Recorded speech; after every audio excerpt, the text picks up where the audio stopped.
Hello everyone, उम्मीद करता हूँ कि आप सब अच्छे होंगे और अभी सेफ होंगे। तो आज का वीडियो काफ़ी इंपॉर्टेंट होने वाला है। बहुत ही इंपॉर्टेंट टॉपिक के बारे में यहाँ पे हम बात करने वाले हैं। यहाँ पे हम जो प्लेटफॉर्म होते हैं, जो बाइनरी ट्रेडिंग है, वो कैसे वर्क करता है, फॉरेक्स ट्रेडिंग के बारे में भी बात करेंगे और कुछ ऐसी चीज़ों के बारे में बात करेंगे जिससे आपको लगता है कि आप क्विक रिच यहाँ पर हो सकते हो। ठीक है, जो स्कीम मार्केट में हमें बेची जाती है, इसके पीछे कैसी चीज़ें होती है, क्या होती है। मैं टोटल 5 से 6 टॉपिक पे बात करने वाला हूँ। इसमें जो सब पॉइंट्स होंगे उसको अगर आप ध्यान से देख लेते हो, मुझे पता है काफ़ी लोग मैच्योर हैं ऑडियंस में, लेकिन काफ़ी लोग मैच्योर नहीं है। काफ़ी यंगस्टर हैं जो इस समय यहाँ पर इस तरफ जा रहे हैं। ठीक है, जिनको यहाँ पे देखते हैं, वो इंस्टा स्क्रॉल करते हैं, कुछ भी करते हैं, उनको दिखता है बेटिंग ऐप्स जो प्रमोट होती है, सारी चीज़ों के बारे में यहाँ पे बात करेंगे। लीगल वाइज, इलीगल वाइज कैसे क्या चीज़ें हैं यहाँ पर। ठीक है, ये फुल्ली अवेयरनेस वीडियो होने वाली है। साथ ही साथ बात करूँगा ऑक्टाफेक्स जो अभी एक्सचेंज ऐप स्टोर से चला गया है, एक्सनेस चला गया है। ठीक है, सारी चीज़ों के बारे में यहाँ पर बात करूँगा। यहाँ पे मैंने कुछ टॉपिक्स लिखे हुए हैं, मैं कैसे बात करने वाला हूँ। देखो, सबसे पहले बात कर लेते हैं जो गैम्बलिंग होता है और बाइनरी प्लेटफॉर्म होता है, कैसे होते हैं। ठीक है, दोनों ही एक्चुअली सेम होते हैं, उसमें ज़्यादा डिफरेंस नहीं होता। बाइनरी में बस आपको ट्रेडिंग का नाम दिया जाता है और गैम्बलिंग में आपको कहा जाता है कि आपकी स्किल्स यहाँ पे यूज़ होती है। मैं आपको बताऊँ, गैम्बलिंग में कहीं भी स्किल्स यूज़ नहीं होती हैं। ठीक है, गैम्बलिंग में जैसे आपको यहाँ पे जो मैंने कभी भी खेला नहीं है आज तक, तो मुझे बिल्कुल आइडिया नहीं है। बट मैंने इतना देखा है कि पूल होता है या ऐसे कुछ होता है जिसमें आप एक दिन, मैं आपको इंसिडेंट बताऊं, अभी कुछ ही टाइम पहले का है कि मुझे किसी वजह से एक प्लेटफॉर्म था, उस पर साइन अप करना पड़ा था। मुझे उसका नाम भी नहीं याद है, बट बेट करके उसका नाम था। और वहाँ पर मैंने नियरली 2000 डिपॉजिट किया था कुछ चेक करने के लिए, और मेरे साथ मेरा फ्रेंड भी था। और हम लोग का एक गलत क्लिक कहीं पे हो गया था, और जो 2000 रुपये था वो तुरंत ही लगभग 2400 या ऐसे 500 हो गया था, या शायद 2800 हो गया था आई थिंक। सो मतलब हमें पता भी नहीं हमने कहाँ पे क्लिक किया और पैसा ऐसा हो गया। मैंने अपने कई दोस्तों का एक्सपीरियंस लिया जो इसमें काफ़ी एक्टिव हैं। उनका कहना है कि उन्होंने पहले 500 डाला, 2000 डाला, फिर उनका 2000 से 5000, 10,000 हुआ। बट वो और थोड़े से लालची होते गए, फिर बाद में उन्होंने जीरो कर लिया। तो देखो, यहाँ तक तो चीज़ें ठीक है, आप फन के लिए कर रहे हो वो एक अलग चीज़ है, टाइम पास कर रहे हो वो एक अलग चीज़ है। लेकिन काफ़ी लोग क्या करते हैं कि यहाँ पर 2000, 5000 डाला उन्होंने, उसके बाद उनका 50,000 हो गया, 60,000 हो गया। उनको लगा कि हमारे हाथ एक ऐसी स्कीम लग गई है कि यहाँ पर हम बहुत रिच हो सकते हैं। फिर वो इधर-उधर से पैसे लोन लेते हैं, फिर उधार लेते हैं, फिर उनकी लाइफ़ जो होती है वो हेल हो जाती है इनके इसी अर्ली 20 में, अर्ली 80s में। ठीक है? ये बहुत ही गलत चीज़ है। जो मिडल क्लास फैमिली से हैं वो इस बात को समझ सकते हैं। मैं जानता हूँ ज़्यादा यूट्यूब पे आपको इस तरह की वीडियोज़ मिलेंगी नहीं। मुझे नहीं पता कैसा रिस्पॉन्स आएगा, बट जो मेरे मन में, जो मेरा एक्सपीरियंस है, मैं आपके साथ शेयर कर रहा हूँ। तो यहाँ पे क्या होता है उन लोगों के साथ कि वो लोग अपने फैमिली से पैसा लेते हैं, फैमिली वालों को पता नहीं होता, लग रहा होता है कोई बिज़नेस कर रहे हैं, कुछ भी कर रहे हैं, लोग उनको पैसा दे देते हैं। तो थोड़ा-सा टेक्निकल पे आते हैं कि ये प्लेटफ़ॉर्म कैसे वर्क करते हैं। मैंने कुछ यहाँ पे ऐसे लोगों के साथ भी मेरा अच्छा कॉन्टैक्ट है, जो लोग वेब डिज़ाइनिंग करते हैं, जो बैक एंड, फ्रंट एंड सब कुछ करते हैं। तो एक डाटा जो होता है, उनके पास वो सारा डाटा होता है। उनको यहाँ पे कई लोग ऐसे जिनको रिक्रूट किया गया था इसमें, इस तरह के प्लेटफ़ॉर्म बनाने के लिए। मैं बताऊँ, ये लोकल लेवल पे भी प्लेटफ़ॉर्म बनते हैं, जो कि मतलब आप ये समझिए, जो हम लोग का डिस्ट्रिक्ट वाइज़ होता है, ऐसे भी ये प्लेटफ़ॉर्म आजकल बनने लगे हैं। इसमें जो यहाँ पे छोटे-छोटे डेवलपर्स होते हैं, इनको पकड़ के सिर्फ़ इतना कहा जाता है कि मुझे बस एक मास डाटा चाहिए कि कौन-सा आदमी कैसे खेल रहा है। जैसे कि आप ये समझो, एक रेड साइड है, एक ग्रीन साइड है। अगर रेड साइड में ज़्यादा लोग खेल रहे हैं, तो डेफ़िनेटली है कि उनको वहाँ पर हराया जाएगा। पहले उनको जिताया जाएगा, जिता-जिता के ज़्यादा वेटेज में पहुँचाया जाएगा। जैसे मान लीजिए कोई 500 जीत रहा है और कोई 100 हार रहा है, तो यहाँ पे जो 100 हार रहा है उसको 100 जिता दिया जाएगा, और बाकी जो 500 है उसको हरा दिया जाएगा। और उसके बाद आपका जो यहाँ पे 100 वालों को दिया जाएगा, और 400 जो बनता है वो ओनर का प्रॉफ़िट होता है। इसमें कोई भी क्विक रिच नहीं बन सकता है, सारी चीज़ें, ऐसा कुछ भी नहीं होता है, ये सारे डाटा के साथ मैनिपुलेशन होता है। आप कब यहाँ पे लॉस करने लगोगे, अभी मैं फॉरेक्स पे भी आऊँगा तो आप लोग रिलेट कर पाओगे। अभी जिन्होंने गैम्बलिंग नहीं की उनको नहीं पता यहाँ पे मैं क्या बातें कर रहा हूँ, बट आप ऐसे समझो कि आपको स्टार्टिंग में जिताया जाएगा, ठीक है? और आपको बोनस दिया जाएगा। बोनस पे भी मैं आगे बात करने वाला हूँ। वीडियो को बहुत शॉर्ट रखूँगा, बहुत जल्दी-जल्दी बोलूँगा, बट यहाँ पे मैं सारी चीज़ें कवर कर लूँगा, ठीक है? तो ये प्लेटफ़ॉर्म जो होते हैं, जो पहले बात करते हैं गैम्बलिंग की। गैम्बलिंग में मैंने आपको बताया 8 बॉल, पूल और ये सब चीज़ें होती हैं। मैंने लाइफ़ में कभी नहीं खेला। लूडो भी आजकल इंक्लूड हो गया है इसमें, ऑनलाइन खिलाया जाता है लोगों को, बोलते हैं स्किल्स शामिल है इसमें। तो मैं ट्राई करूँगा। आचार प्रशांत का एक वीडियो है, मैं नीचे दे दूँगा डिस्क्रिप्शन में। मेक श्योर जितने भी यंगस्टर हैं या जितनी 30-40 साल भी एज है, आप लोग ज़रूर देखना। उन्होंने बहुत अच्छी बात कही थी कि आप अगर एक गिट्टी है, आप उसको उछाल रहे हो और 1 से 6 आ जाता है, तो उसमें कौन-सी स्किल लग रही है, मुझे कोई एक्सप्लेन कर दे, ठीक है? महाराष्ट्र कोर्ट का आई थिंक ये आई थिंक हाई कोर्ट का या सुप्रीम कोर्ट का कहीं से ये ऑर्डर था कि मतलब ये स्किल में आ गया है। कैसे आ गया बिल्कुल नहीं पता, ठीक है? उसके बाद आता है बाइनरी प्लेटफॉर्म पे। बाइनरी प्लेटफॉर्म में आपको गेस करना है 1 मिनट में मार्केट ऊपर जाएगी या नीचे जाएगी। मैं आपको बताऊँ, आप 1 महीने करके ट्राई कर लो, आपको दिखेगा कि आप स्टार्टिंग में ज़रूर से ज़रूर जीतोगे, और जैसे ही आप जीतना स्टार्ट करोगे, वहाँ पे मैं जीतना वर्ड इसलिए यूज़ कर रहा हूँ क्योंकि बाइनरी को मैं ट्रेडिंग नहीं मानता हूँ। वहाँ पे आप जैसे भी जीतना स्टार्ट करोगे, आपको फिर वहाँ पे हराने लग जाएँगे, ठीक है? क्योंकि जो मार्केट अलग चलेगी बट आपका जो वहाँ पे बेट होगा वो अलग चलेगा। तो ये चीज़ आप कभी ट्राई करके देखना। ये वर्क कैसे करते हैं, इसका सेकंड पॉइंट था मेरा। ये वर्क इसी तरह करते हैं, इनके पास पूरा डाटा होता है, पूरे लोग बैठे होते हैं, पूरी टीम बैठी होती है जो देखती है कौन सा पर्सन इंडिविजुअली वहाँ पे जो एआई यूज़ होता है, कौन सा पर्सन ज़्यादा जीत रहा है। जो जीत रहा होता है उसको जिताया जाता है, और उसके बाद उसकी जब जैसे ही वो बड़ी बेट लगाता है उसको एक बार में खाली कर दिया जाता है। बट ये ऐसी चीज़ है जिसमें यहाँ पे लोगों की लत लग जाती है, फिर वो कभी इससे निकल नहीं पाते हैं, जो कि उनका कैरियर जो है पूरी तरीके से बर्बाद कर देता है, ठीक है? थोड़ी सी मार्केटिंग के बारे में बात करेंगे। सबसे इंपॉर्टेंट पॉइंट यही है मेरे इस वीडियो का। मार्केटिंग में क्या होता है, मैं एक छोटी सी बात आपको बताऊं कि जो गैम्बलिंग एक्ट बना हुआ है, अगर आप उसके बारे में पढ़ोगे, कोई यहाँ पे लॉ से आता हो वो थोड़ा सा पढ़ेगा। गैम्बलिंग एक्ट जो बना हुआ है वो ऑफलाइन गैम्बलिंग के लिए बना हुआ है। इंडिया में अभी भी ऑनलाइन गैम्बलिंग के लिए इंट्रोड्यूस नहीं हुआ है। कुछ ऐसे स्टेट्स हैं, मुझे याद नहीं आ रहा, केरल कहीं या कुछ ऐसे स्टेट्स हैं जहां पर ये है कि वहां पर अलग से जो है रूल बनाया गया है, क्योंकि हर स्टेट अपना गैम्बलिंग का रूल अलग बनाता है। तो वहां पर ऐसा रूल बनाया गया है कि ऑनलाइन गैम्बलिंग भी नहीं कर सकते हैं, बट उसमें ड्रीम इलेवन शामिल नहीं है क्योंकि वो स्किल्स पे आता है। इस पे भी मैं आऊंगा, ठीक है? तो यहाँ पे अभी जो एक्ट बना हुआ है बहुत पुराना एक्ट है, जिसमें गैम्बलिंग को इलीगल बताया गया है। जैसे कोई बैठ के कहीं पे गैम्बलिंग कर रहा होता है, कुछ भी कर रहा होता है, तो उसको वहाँ पर सजा हो जाती है, उसको पकड़ लिया जाता है या उसको जेल होती है, कुछ भी होती है। जो भी चीज़ें हैं, आप सब लोग को पता है ग्राउंड रियलिटी क्या है इन सब चीज़ों की, ठीक है? कितना बड़ा इसका मार्केट है। बट ये जब से ऑनलाइन इसको लाया गया है, तब से आप लोग को जो, हाँ, मैं मार्केटिंग पॉइंट पे आता हूँ।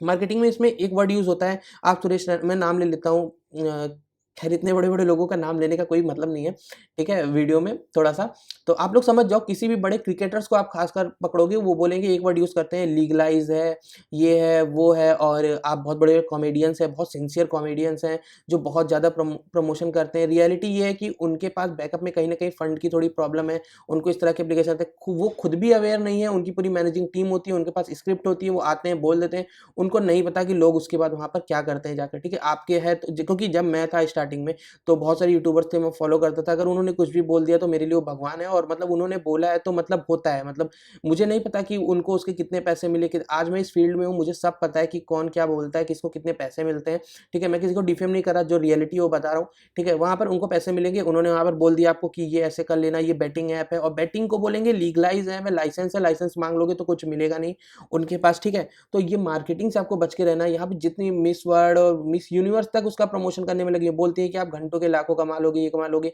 आप खुद अपना दिमाग लगा के सोचो, अगर कोई इस तरह लाखों कमा सकता तो फिर वो आके आपके सामने यहाँ पे नाच गा रहा ना रहा होता, ठीक है? आप ये चीज़, मतलब किसी को मैं कुछ नहीं बोला, सबका अपना-अपना टैलेंट है, बट ठीक है, जो आप समझ रहे हो वो वही है, ठीक है? ड्रीम इलेवन को इसमें अलग रखेंगे, ठीक है? जो फैंटेसी लीग्स हैं उनको हम अलग रखेंगे। इसका रीज़न ये है कि उसमें आप टीम बनाते हो, तो उसमें टीम आपकी अच्छा परफ़ॉर्म करती है, आपको मिलता है। ये भी कहीं न कहीं बहुत रेयरली कोई जीतता है, लेकिन ठीक है, ये थोड़ा-सा मैं कहूँगा, क्योंकि मैं कई लोग को ऐसे, मैंने उनकी स्टोरीज़ देखी है, सारी चीज़ें देखी है, जिन लोगों ने जीता है, काफ़ी टाइम से मेहनत की है। तो एक ये चीज़ है, ठीक है? उसके बाद आता है कि ये हमें, सबसे पहले मैं बात कर लूँगा, यहाँ पे थोड़ा-सा फॉरेक्स पे आ जाते हैं, ठीक है? फॉरेक्स प्लेटफ़ॉर्म्स पे आ जाते हैं। फॉरेक्स में सबसे पहले ध्यान रखना, 2-3 तरह के डिपॉज़िट होते हैं, ठीक है? 2-3 तरह के डिपॉज़िट होते हैं। एक होता है आपका यहाँ पे यूएसडीटी से, क्रिप्टो करेंसी से, और एक होता है आईएनआर से। जब आप आईएनआर से डिपॉज़िट करते हो, आप कभी भी ट्राई करना, किसी भी, आप एक्सनेस में जाना डिपॉज़िट करने, एक्सनेस में कभी भी एक्सनेस का अकाउंट नहीं आएगा, वहाँ पे लिक्विडिटी प्रोवाइडर्स होते हैं, ठीक है? इसमें मेरा बहुत ज़्यादा एक्सपीरियंस है, मैं आपको जो बात बता रहा हूँ, ये बात आपको बिल्कुल समझना है इसको यहाँ पे, चाहे आपको 2 बार वीडियो देखना पड़े। लिक्विडिटी प्रोवाइडर्स होते हैं, वो कौन होते हैं? वो इंडिया के सिटीजन ही होते हैं, जिसके जो कंपनीज़ फीमा एक्ट को यहाँ पे जो नांगने का ट्राई करती है, ठीक है? नांगने वर्ड मेरे साइड का वर्ड है, ठीक है? मैंने यूज़ कर दिया। तो मैं बताता हूँ, मतलब उसको बाईपास करने का यहाँ पर यूज़ करते हैं वो लोग, इंडियन लिक्विडिटी प्रोवाइडर को। फीमा एक्ट ये बोलता है कि अगर आप बाहर से पैसा, इंडिया के बाहर किसी को पैसा भेज रहे हो, या इंडिया के बाहर से पैसा आप यहाँ पर ले रहे हो, तो आपको क्या करना है वहाँ पर कि गवर्नमेंट को उस चीज़ के बारे में बताना है, गवर्नमेंट को फंड की जानकारी होनी चाहिए। तो फॉरेक्स ट्रेडिंग वाले यही लूपहोल यूज़ करते हैं, इंडियन ट्रेडर्स का यूज़ करते हैं वहाँ पे, जो यहाँ जो आप लोग आईएनआर डिपॉज़िट करते हो, उसके बदले में आपको वहाँ पे यूएसडीटी मिलता है, जो आप उनको स्क्रीनशॉट देते हो, वो थर्ड पार्टी के पास जाता है, वहाँ से आपके पास आता है। कल को आपके साथ कुछ भी ऊपर-नीचे होता है, तो आप उसमें प्लेटफॉर्म का कुछ नहीं कर सकते हो, ठीक है। आप जो करोगे सो ट्रेडर का करोगे, उसमें ट्रेडर का भी कुछ होने वाला नहीं है, उसमें आप उसका फंड सीज करवा सकते हो, थोड़े बहुत डॉक्यूमेंट्स वो देगा, फिर वो वहाँ से निकल सकता है, सारी चीज़ें हैं। बट आप ये चीज़ समझो कि आपका प्लेटफॉर्म के साथ कोई डायरेक्ट कनेक्शन नहीं है। मैं बहुत इंपॉर्टेंट बात बताने जा रहा हूँ, ध्यान देना उस पे। आप ये समझो, मैं एक सबसे पहले एग्जांपल लूँगा क्रिप्टो का, ठीक। क्रिप्टो में जब अभी ये हुआ प्रूफ ऑफ रिजर्व दिखाओ, कितने लोगों ने दिखाया? कॉइनस्विच आया, सॉरी, कॉइनडीसीएक्स आया, बाद में जितने एक्सचेंज थे सब अभी ऑडिट करवाने में लगे हुए हैं, ये करवाने में लगे हुए हैं। इसका सीधा-सा मतलब है, जैसे हम बैंक के पास पैसा लेने अगर अपने सब लोग एक साथ पहुँच जाएँ, बैंक तुरंत ही बोल देगा हमारे पास पैसा नहीं है, क्योंकि वो लोन देता है आगे, जिस तरह ये बैंकिंग सिस्टम काम करता है इंडिया में। सेम फॉरेक्स का है, अगर आपने फॉरेक्स में फंड डिपॉज़िट किया, वो रेप्लिका होता है, वहाँ पे आपको दिखता है आपका फंड है, आप उसे ट्रेड करते हो, क्योंकि ये डाटा कहता है, पिछले कई सालों से डाटा कह रहा है कि 19% 95% लोग लॉस करेंगे। तो फॉरेक्स मार्केट को पता है, अगर उनके पास $10 लाख का डिपॉजिट है, तो $9 लाख उनका है, और बाकी जो बचा वहाँ पे $1 लाख, उसी से वो जो बंदे प्रॉफिट करेंगे उनको थोड़ा-थोड़ा वो देते रहेंगे, जो महीने का 5-10% निकालते रहेंगे, ठीक है? तो आपका फंड आपको दिखता है, पर वो होता नहीं है। जिस दिन भी सारे लोग ने एक साथ यहाँ पे डिपॉजिट विथड्रॉल लगाया, आपका एक्सचेंज भाग जाएगा, ठीक है? दुनिया का कोई भी एक्सचेंज हो, भाग जाएगा, वो बात आप ध्यान रखना, चाहे वो क्रिप्टो में हुआ, चाहे वो फॉरेक्स में हुआ। आप वहाँ पे आईएनआर डिपॉज़िट करते हो, आप देखोगे वो आपको देर में मिलता है। रीज़न इसका क्या है? क्योंकि वहाँ पे वो यूज़र के पास जाता है, फिर वहाँ से वो कंपनी को बताता है, कंपनी आपको यूएसडीटी रेप्लिका करवाती है वहाँ पे, आपको वहाँ पे शो होता है, ठीक है? वो सिर्फ़ शो हो रहा है, वो है नहीं यूएसडीटी असल में, वो आपको सिर्फ़ शो हो रहा है वहाँ पे। आप ये चीज़ समझो, आप विथड्रॉल लगाओगे आपको मिल जाएगा, लेकिन आप सब कभी एक साथ विथड्रॉल, जो कि पॉसिबल नहीं है, आप सब लगाओगे तो नहीं मिलेगा, ठीक? पहली चीज़ तो ये क्लियर हो गई यहाँ पे। वो लोग फीमा एक्ट का इसी तरह से मिसयूज़ करते हैं कि जो इंडिया में ट्रेडर्स हैं उन्हीं से ट्रेड करवाते हैं। तो आप समझ जाओ, मैंने जो वीडियो आप रिवाइंड करके देखना, मेरी बात 2 बार सुनना, आप समझ जाओगे कैसी चीज़ें काम करती हैं। उसके बाद सेकंड स्कैम आता है बोनस का स्कैम। बोनस का स्कैम फॉरेक्स वाले ऐसे करते हैं कि आपको बोले कि $100 आप डालो, आपको 200 मिल जाएगा। मैंने अपनी लाइफ में आज तक एक बोनस नहीं लिया है, मैं आपको क्लियरली बता दूँ। ना ऑक्टा एफएक्स, ना कहीं पे मैंने कहीं पे भी कोई, मैं इसका सॉल्यूशन भी बताऊँगा, वीडियो को एंड तक देखना। बोनस को वो बोलते हैं आप $100 डिपॉज़िट करो, आपको $200 मिलेगा। 200 का रूल क्या होता है? रूल कोई नहीं पढ़ता, ठीक? रूल ये होता है, आप जो लॉस करोगे वो आप कैपिटल तो पूरा यूज़ कर रहे हो, आपको लेवरेज दे रहे हैं वहाँ पे, ठीक है? आप जो लॉस करोगे वो अपनी कैपिटल पे लॉस करोगे। आपका $100 था, 200 हो गया, आपने 100 अगर लॉस कर दिया, आपकी कैपिटल लॉस हो चुकी है वहाँ पे। आपके पास सिर्फ बोनस बचा है, जो कि विथड्रॉएबल नहीं है। कई लोग दिमाग लगाते हैं, सोचते हैं 100 डिपॉज़िट करूँगा, 200 हो जाएगा, 100 लॉस करूँगा, 100 वापस निकाल लूँगा। ऐसा नहीं होता है, ठीक है? वो आप पढ़ोगे टर्म एंड कंडीशन तो आपको पता लग जाएगा, बाद में लोग इसको स्कैम बोलते हैं, ऐसा कुछ नहीं है। आप किसी के पास जाओगे भी ना, तो आपके टर्म एंड कंडीशन में उठा के वहाँ पे रख देगा वो, कि आपने इसको साइन अप किया था, जो आप क्लिक करते-करते चले जाते हो। तो इस पे थोड़ा-सा ध्यान दो, बोनस के चक्कर में ना रहो, जितना कैपिटल है उतने से ही ट्रेड करो थोड़ा-सा। अब बात कर लेते हैं इसके सॉल्यूशन के बारे में। बात कर लेते हैं इसके थोड़े से सॉल्यूशन के बारे में कि इसका सॉल्यूशन क्या है। देखो, सबसे पहले आपको क्या करना है, आपको एक ट्रस्टेड ब्रोकर चुनना है, ठीक है? जो अभी आपको अगर मैं बताऊँ, जो करंटली मैं यूज़ कर रहा हूँ, सुप्रीम एफएक्स है, आप उसको यूज़ कर सकते हो। ब्रोकर में आपको दरअसल ये गारंटी रहेगी कि टीम जो है पीछे सही में फॉरेक्स ट्रेडिंग ही कर रही है, उसका फॉरेक्स ट्रेडिंग का ही बिज़नेस है, सारी चीज़ें। क्योंकि यहाँ पर क्या होता है, जो नॉर्मल फॉरेक्स ट्रेडर्स होते हैं, जो प्लेटफ़ॉर्म्स होते हैं, ब्रोकर्स होते हैं, वो आपका फंड लेकर जाते हैं, अलग यूज़ करते हैं, फिर आप, मतलब मैंने प्रीवियसली बताया कि कैसे वो डाटा यूज़ करते हैं, 90% वाले लेने ही नहीं वाले, वो लॉस ही करने वाले हैं, ठीक है? तो आप उस तरह का ट्रस्टेड ब्रोकर यूज़ कर सकते हो, जब तक क्रिप्टो लीगलाइज़ है इंडिया में, ठीक? तब तक आप यूएसडीटी से ही डिपॉजिट विथड्रॉल कर सकते हो, और ट्रेड आप करना चाहो तो कर सकते हो। ये मेथड आप यूज़ कर सकते हो। बाकी सारी चीज़ों से बचो, ये जो गैम्बलिंग है, ये जो बाइनरी प्लेटफ़ॉर्म है। एक चीज़ और, बाइनरी प्लेटफ़ॉर्म पे वापस आऊँगा, 90% केसेज़ में तो ये लोग विथड्रॉल ही नहीं देते। आप प्रॉफ़िट भी कर लोगे ना, आपको विथड्रॉल ही नहीं मिलेगा वहाँ पे। आपको बताएँगे ये डॉक्यूमेंट दे दो, वो डॉक्यूमेंट दे दो, आपके सारे डॉक्यूमेंट्स ले लेंगे, आपसे टर्म एंड कंडीशन साइन करवा लेंगे, इतना बोनस करवा लेंगे, सब कुछ करवा लेंगे कि आपको नहीं मिलने वाला। तो भाई देखो, मैं इस वीडियो को बना रहा हूँ क्योंकि मेरा थोड़ा-सा मतलब मैं आपको बस बहुत सारी चीज़ें जो यहाँ पे मैं खुल के बोल नहीं सकता हूँ कैमरे पे, बहुत मैं आगे भी इस पे वीडियोज़ बनाता रहूँगा, मैं जितना मेरे साइड से हो सकेगा मैं अवेयर करता रहूँगा, क्योंकि मैं देखता हूँ बहुत सारे यंगस्टर होते हैं, बहुत सारी चीज़ें होती हैं। मैं खुद अभी एक यंगस्टर हूँ, तो मैं अपने साथ वाले लोगों की थिंकिंग थोड़ा-सा ज़्यादा समझता हूँ, जहाँ मैं बैठता हूँ। सबको ऐसा लगता है कि लाइफ़ बहुत ईज़ी है, क्विक रिच हो जाएँगे। ट्रेडिंग का मैं बहुत अच्छी-अच्छी ट्रेडर से भी बातचीत है मेरी, सब कुछ है। ट्रेडिंग में मैं बोलता हूँ, आप अगर मंथ का 10 टू 15% भी अर्न करते हो ना, आप इनफ अर्न कर रहे हो।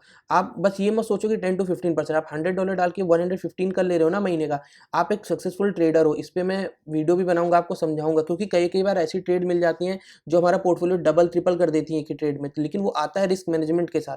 तो ये चीज़ थोड़ा-सा आप समझो, थोड़ा-सा क्विक रिच मत बनो, टाइम बहुत है। अगर आपकी एज 20 साल है, 19 साल है, 18 साल है, तो उन लोग को देखो जो यहाँ पे लाइफ में आपको दिखेंगे, आपके सीनियर्स दिखेंगे, आपके पेरेंट्स दिखेंगे, उनसे कभी बैठो, उनके साथ लाइफ एक्सपीरियंस लो।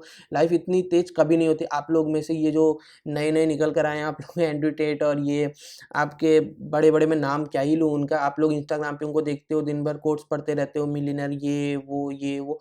तो यार ये सब प्रोपेगेंडा है पूरी तरीके से। बस ये समझो ये पूरी मार्केटिंग स्किल्स हैं जिसको बोलते हैं यंगस्टर को फँसाने के लिए, कि उनको दिखाने के लिए कि आपको ये करना है, क्विक रिच होना है, ये करना है, वो करना है। ऐसा कुछ भी एग्ज़िस्ट नहीं करता है लॉन्ग रन में। बहुत ही आराम से जाना है, लाइफ़ बहुत बड़ी है, बहुत आराम से चीज़ें करनी है। किसी भी मामले में कुछ भी प्रॉब्लम हो रही हो, आप डीएम करो, आपकी हेल्प होगी, ठीक है? और लाइफ़ बहुत बड़ी है अभी, और बहुत सारे टॉपिक आई थिंक मिस भी हुए होंगे। जितने मैंने लिखे थे वो सब कवर कर दिए। अगर कुछ मिस हुआ होगा तो मैं आगे की वीडियो में कवर कर दूँगा उसको। और आप लोग बस एक काम करना, ये वीडियो मैं जल्दी बोलता नहीं शेयर करने को। ये वीडियो आप लोग ज़रूर शेयर करना अपने व्हाट्सएप पे, अपने इंस्टा पे, हर जगह पे जो आपको कुछ ऐसा दिख रहा हो। देखो एक चीज़ मैं और वीडियो एंड करते-करते बता दूँ, मेरे परिवार में ही है कोई, ठीक है, थोड़ा-सा ऐज में बहुत छोटा लड़का है, बट वो इन सब चीज़ों में है। मुझे बहुत लेट में पता लगा और किसी वजह से मैं उसको सजेस्ट कर सकता हूँ, बट मैं उसको फ़ोर्स नहीं कर सकता हूँ, ठीक है? चीज़ों के लिए मुझे पता है वो दिख रहा है, वो जीतता भी है, वो हारता भी है, सारी चीज़ें करता है, बट अभी वो छोटा है। अगर वो इस टाइम पे ऐसा करेगा तो बड़ा हो जाएगा तो क्या ही मेंटालिटी होगी, ये मैं इमेजिन नहीं कर सकता हूँ, ठीक है? तो इसलिए मैं ये वीडियो बना रहा हूँ कि घर में डॉक्टर कभी भी, जो डॉक्टर होता है अपने घर में कभी पेशेंट का इलाज नहीं कर पाता, ये फैक्ट है, ठीक है? बाहर के पेशेंट का दिन भर इलाज करता है। तो ये चीज़ आप लोग थोड़ा ध्यान देना, थोड़ा-सा वीडियो शेयर करना अवेयरनेस के लिए। Thank you so much for watching.